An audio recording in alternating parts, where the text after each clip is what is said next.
আসসালামু আলাইকুম এভরিওয়ান। প্রথমে বাটিতে দিয়ে দিচ্ছি 5টা ডিম। এবার একটা বিটার দিয়ে ডিমটা খুব ভালোভাবে বিট করে নেব।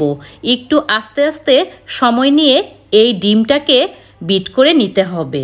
তো এখানে আমার ডিমটা ভালোভাবে বিট করে নেওয়া হয়ে গিয়েছে।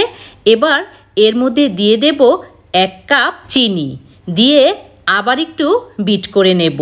আজকে আপনাদের তৈরি করে দেখাবো একদম বেকারি স্টাইল পারফেক্ট কেক।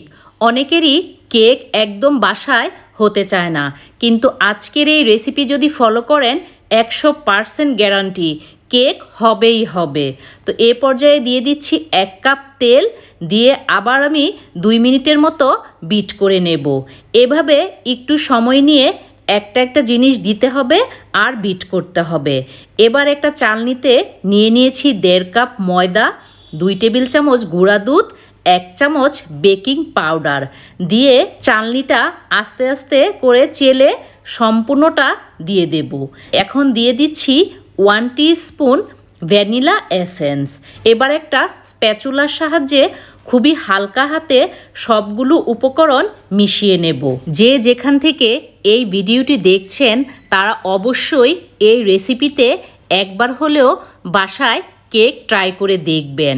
তো এখানে আমার খুব ভালোভাবে মেশানো হয়ে গিয়েছে। এবার কেকের জন্য একটা বাটি নিয়ে নিয়েছি, দিয়ে দিচ্ছি 1 চামচ তেল, দিয়ে ব্রাশ দিয়ে খুব ভালোভাবে ব্রাশ করে নিয়েছি। এবার একটা কাগজ দিয়ে দেব, দিয়ে এর উপরে আবার 1 চামচ তেল দিয়ে দিচ্ছি, দিয়ে আবার ভালোভাবে ব্রাশ করে নেব। এর ফলে কেকটা খুব সুন্দরভাবে উঠে আসবে আর একটুও পুড়বে না। এবার দিয়ে দিচ্ছি কেকের মিশ্রণ, দিয়ে একটু ঝাঁকিয়ে খুব ভালোভাবে কেকের মিশ্রণটা বাটিতে বসিয়ে দিয়েছি। আগে থেকে চুলায় বসিয়ে রেখেছিলাম প্যান, এর মধ্যে 2টা কাগজ দিয়ে একটা স্ট্যান্ড বসিয়ে দেব। এবার এর উপরে কেকের বাটিটা দিয়ে দিচ্ছি, ঢাকনা দিয়ে ঢেকে 35 মিনিট এটাকে রান্না করে নেব। তো এবার দেখিয়ে দিচ্ছি একটা টুথপিক দিয়ে কেকটা কতটা পারফেক্টভাবে হয়েছে।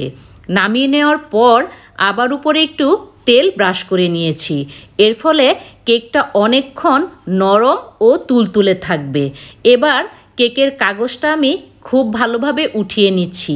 দেখতেই পাচ্ছেন আমার কেকটা কতটা পারফেক্টভাবে হয়েছে, নিচেও একটুও পোড়া লাগেনি। তো এখন আমি কেটে নিচ্ছি, কেটে আপনাদের দেখিয়ে দিচ্ছি কেকটা কতটা সফট হয়েছে। তো আশা করছি আজকের রেসিপিটি ভালো লেগেছে।